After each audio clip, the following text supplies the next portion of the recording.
सुप्रभात बच्चों। आइए आज हम पढ़ते हैं हिंदी व्याकरण का अपना दूसरा अध्याय, जिसका नाम है वर्ण। आइए वर्ण के मुख्य बिंदुओं को हम एक बार दोहराते हैं और जानते हैं कि वर्ण क्या है, इसके कितने भेद होते हैं, अनुस्वार, अनुनासिक और वर्ण विच्छेद का ज्ञान आज हम इस अध्याय में समझते हैं। चलिए समझे वर्ण क्या है। आइए वर्ण को जानते हैं। वर्ण क्या है? वर्ण भाषा की सबसे छोटी इकाई है और वर्णों के हम क्या नहीं कर सकते?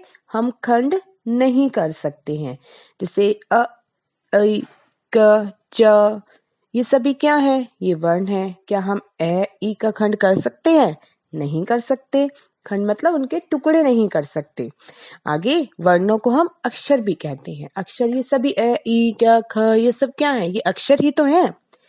तो हमने क्या जाना कि वर्ण क्या है? भाषा की छोटी से छोटी ध्वनि जिसके हम टुकड़े नहीं कर सकते। आगे देखो वर्णमाला। वर्णमाला क्या है? वर्णों की माला, मतलब एक एक वर्ण से क्या बनी? माला बन गई ना। जिस प्रकार से आपने मम्मा को भी देखा होगा ना, मोतियों की माला पहने हुए, कितनी सुंदर लगती है। क्यों? क्योंकि उसमें सुंदर सुंदर मोती पिरोए हुए होते हैं, जिससे वो क्या बन जाती है? एक सुंदर सी माला बन जाती है। इसी प्रकार से वर्णमाला सिर्फ स्वर से तो नहीं बन सकती ना, अच्छी ही नहीं लगेगी। तो कैसे बनेगी वर्णमाला? स्वर और व्यंजनों, बहुत सारे वर्णों के मेल से जब बहुत सारे वर्ण मिल जाते हैं तो क्या बन जाती है? वर्णमाला बन जाती है। आगे देखिए वर्णों के भेद। वर्णों के कितने भेद हैं? 2 भेद हैं। पहला स्वर, दूसरा व्यंजन।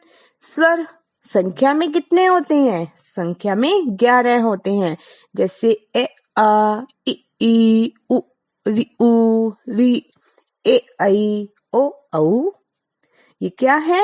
स्वर हैं। ए से औ तक संख्या कितनी हुई? 11। आगे देखो व्यंजन। व्यंजन क्या है? व्यंजन होते हैं कैसे मैं तक स्पर्श व्यंजन कहलाते हैं। कैसे मैं कैसे होते हैं जानते हैं हम। जैसे मैंने लिखा क, ख, ग, घ, आगे ज्ञ, क, ख, ग, घ, ज्ञ। तो मैंने इस व्यंजन, इस जो ये पंक्ति है क, ख, ग, घ, ज्ञ को नाम दिया कवर्ग। क वर्ग क्यों नाम दिया? क्योंकि ये क्या है? इस वर्ग में बहुत सारे ये 5 वर्ण हैं। तो इन 5 वर्ण हैं, इनका एक क्या बना हुआ है? एक वर्ग बना हुआ है ना, एक समूह बना हुआ है, इसलिए इसको नाम दिया क वर्ग। इसको क वर्ग ही क्यों बोला? क्योंकि इसका मुखिया कौन है इस पंक्ति का? क। देखो सबसे पहले नंबर पर है, तो इसका मुखिया क होने के कारण इसको नाम दे दिया क वर्ग। इसी तरह से आगे देखिए च वर्ग, च, छ, ज, झ, ञ। तो इनको क्या दिया नाम? च वर्ग, क्योंकि इसका मुखिया क्या है? च। आगे आप बताओ, सोचो सोचो कौन सा होता है? जी हाँ, टवर्ग, फिर टवर्ग, फिर पवर्ग। तो ये 5 वर्ग हो गए। अगर आपसे कोई पूछे कि कितने वर्ग हुए व्यंजन के? 5 वर्ग। कौन कौन से? कवर्ग, चवर्ग, टवर्ग, पवर्ग और तवर्ग और पवर्ग। 5 मिलकर क्या बन गए? ये एक वर्ग बन गया। एक समूह है ना वर्णों का, तो इसको क्या दे दिया नाम? वर्ग नाम दे दिया। और किसके नाम पे दिया? हर पंक्ति के मुखिया के नाम पे। मतलब मुखिया कौन? जो उसका पहला वर्ण होगा। अब आप ये देखिए, जो अंतिम हर पंक्ति का जो अंतिम वर्ण होता है ना, जैसे ज्ञ, ञ, ड, न, म, ये क्या है? अंतिम जो वर्ण होते हैं इनको हम पंचम वर्ण कहते हैं। पंचम क्यों कहते हैं? क्योंकि ये 5वें स्थान पर है हर पंक्ति पे। देखो गिनती करके क, ख, ग, घ, ज्ञ, तो ये 5वें नंबर पे है ना ज्ञ। तो 5वें स्थान पर होने के कारण हमने इसको नाम दे दिया पंचम वर्ण। अब आगे देखो, आगे इसमें आ गया अंतस्थ। अंतस्थ क्या है? अंतःसत मतलब जो अंदर स्थित है। इसका उच्चारण कैसे होता है? वायु मुख में बहुत कम समय के लिए रुकती है। आप बोलोगे तो आपको पता चलेगा। य र ल व कितनी जल्दी जल्दी बोले जाते हैं, य र ल व।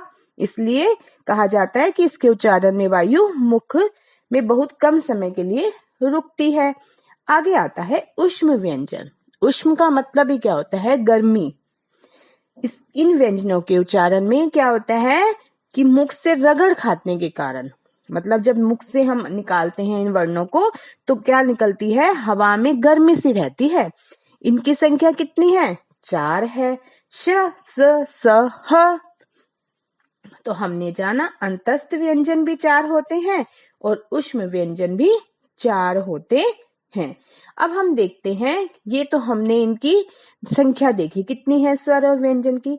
अब हम आगे देखते हैं कि स्वर के कितने भेद होते हैं। स्वर के वर्ण के 2 भेद होते हैं। स्वर और व्यंजन को हमने अच्छे से जाना, इसके बाद हमने स्वर के भेदों को जानना है। स्वर के 3 भेद होते हैं। पहला है हर्ष स्वर, दूसरा है दीर्घ स्वर, तीसरा है प्लुत स्वर। हर्ष स्वर, इनकी संख्या कितनी है, 4। और इनका जब हम उच्चारण करते हैं, मतलब जब इनको बोलते हैं तो कम समय लगता है। जैसे ए ई उ और री जल्दी से बोले जा रहे हैं क्योंकि कोई मात्रा नहीं है। इसी प्रकार से दीर्घ स्वर को उच्चारण करते हैं तो क्या होता है, हर्ष स्वरों के उच्चारण से 2 गुना समय लगता है। हर्ष स्वर के उच्चारण से 2 गुना समय, मतलब उससे डबल समय लगता है, डबल टाइम हमें लगता है इसका उच्चारण करने में। और इनकी संख्या कितनी होती है, इनकी संख्या होती है 7। कौन कौन से होते हैं ये, आ ई उ ए ऐ ओ औ। आपने देखा ना, एक ए ई उ री बोलने में और आ ई उ ए ऐ ओ औ बोलने में कैसा समय लगा। दीर्घ स्वर मतलब, दीर्घ का मतलब ही क्या होता है, ज्यादा। इसी तरह से आगे देखिए प्लुत स्वर क्या होते हैं, इनके उच्चारण में हर्ष स्वरों के उच्चारण से 3 गुना समय लगता है। मतलब जो हर्ष स्वर का उच्चारण करने में समय लगता है ना, उससे 3 गुना ज्यादा समय प्लुत स्वर के उच्चारण में लगता है। और इसका उच्चारण कहाँ पर हम करते हैं, किसी को दूर से आवाज लगाने के लिए, जैसे अरे अरे जब बोलते हैं तो पीछे की आवाज आती है ओ। और किसी मंत्र के उच्चारण में, जैसे लिखा मैंने ओम, तो इसका जो चिन्ह होता है ना, आपने देखा होगा इसमें चिन्ह बना हुआ है, एस की तरह चिन्ह बनता है। यहाँ तक आपको समझ आया होगा। आगे देखिए अनुस्वार क्या होता है, शिरोरेखा के ऊपर किसी भी शब्द जो लिखा हुआ है उसकी जो शिरोरेखा के ऊपर जो बिंदु लगा देते हैं ना हम, वो अनुस्वार होता है। और इसका उच्चारण अनुस्वार का नाक से होता है।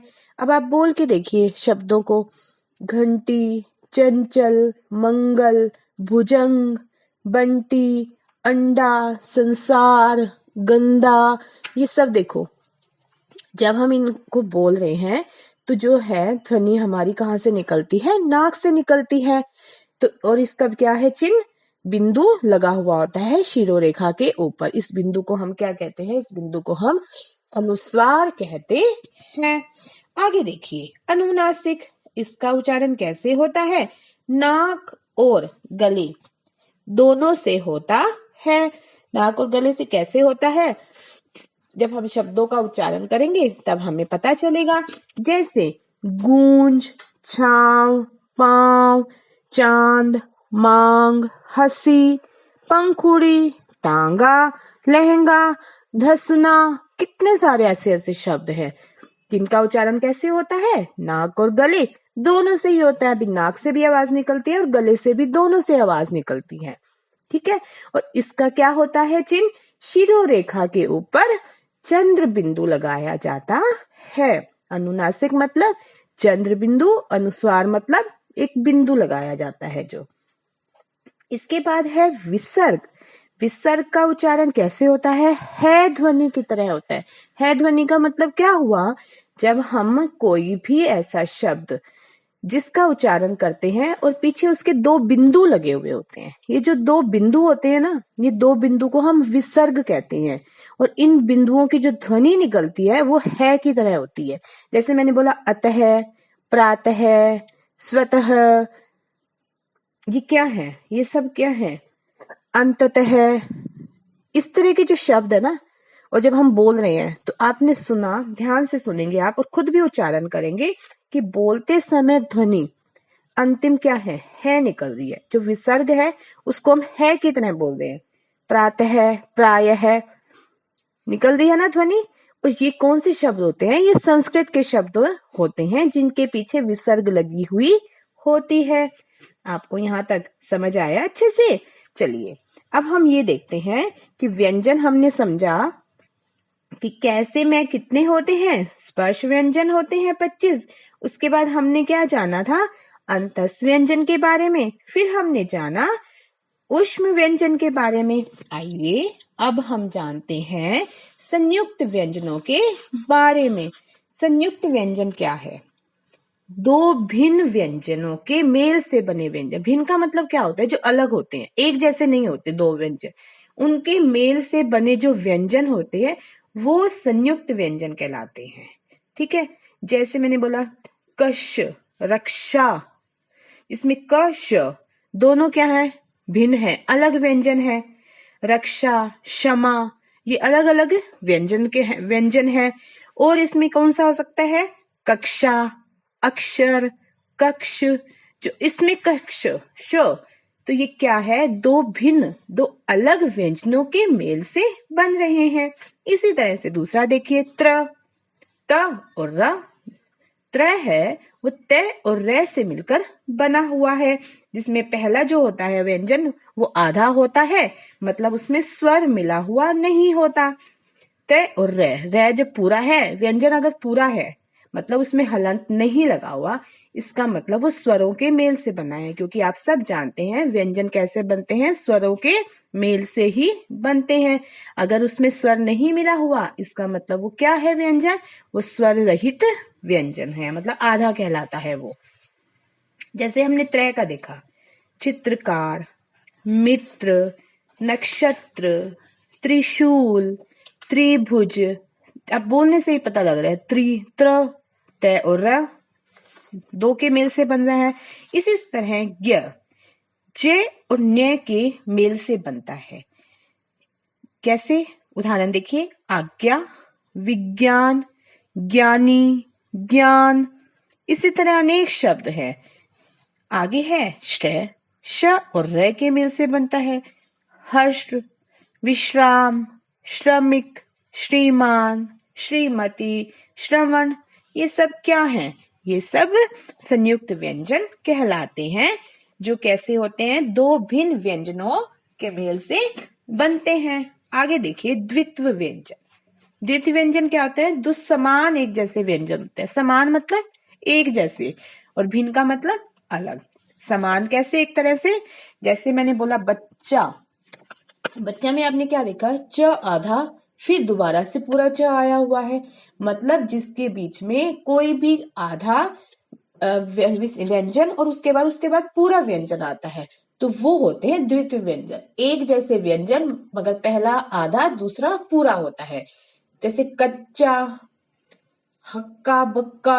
अब इसमें देखा आपने, कच्चा च आधा फिर च पूरा, हक्का बक्का क आधा फिर क पूरा, बक्का में भी इसी तरह, फिर क आधा फिर क पूरा, लस्सी स आधा फिर स पूरा, पक्का, थप्पड़, ये ऐसे रस्सी, सम्मान, अम्मा।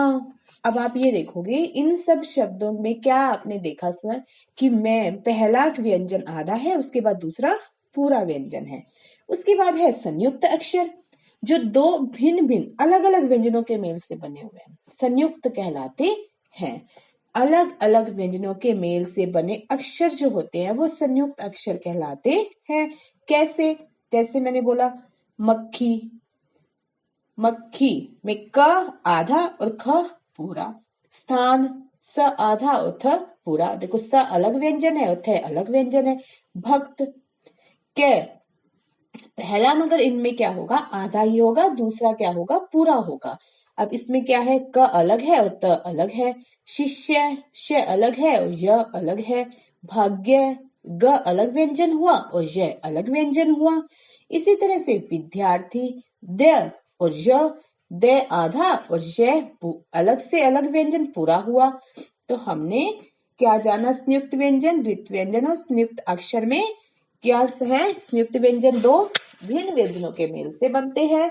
द्वित्व व्यंजन में क्या होता है, दो समान एक जैसे व्यंजन होते हैं, और संयुक्त अक्षर क्या होते हैं, अलग अलग व्यंजनों के मेल से बनते हैं। चलिए इनको हम एक मजेदार एक्टिविटी से भी समझते हैं।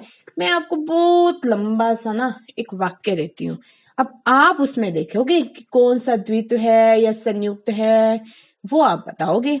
चलो मैं एक लंबा सा वाक्य बोलती हूँ। अम्मा ने बच्चे को कच्चा पक्का आम का रस पिलाया और मैं उसे देखकर हक्का बक्का रह गया। तभी लल्ला दिल्ली से कूदता कूदता बस में बैठकर आया और एक लंबी सी रस्सी को बच्चे के गले में बांध दिया। तभी अम्मा दौड़ी दौड़ी आई जो कि लस्सी बना रही थी, और उसने मुझको जोर से क्या मारा, मुक्का मारा, और कहा कि लल्ला ये क्या किया, हमें ऐसा नहीं करना चाहिए। है ना मजेदार एक्टिविटी, मजा आया ना सुनकर इन वाक्यों को। तो इसमें अब आप ढूंढेंगे कि द्वित्व, संयुक्त और संयुक्त अक्षर कौन से हैं। समझ आया? चलिए अब आगे देखते हैं हम वर्ण विच्छेद। वर्ण विच्छेद का मतलब क्या होता है, वर्णों को अलग अलग करके लिखना। वर्णों को मतलब एक शब्द है, उसमें जितने भी वर्ण है ना उनको अलग से करके लिख देना। जैसे मैंने लिखा गीत, गीत को मैंने कैसे लिखा है, जब हम इसको लिखते हैं तो जो व्यंजन वाला जो वर्ण होता है ना वो तो लिखा जाता है आधा, और उसके साथ जो मात्रा होती है उसको स्वर के रूप में लिख देते हैं। जैसे गीत में ग में बड़ी ई की मात्रा लगी हुई है ना, तो ग आधा, फिर बड़ी ई की मात्रा है तो ई को हम बड़ा ई लिख देंगे।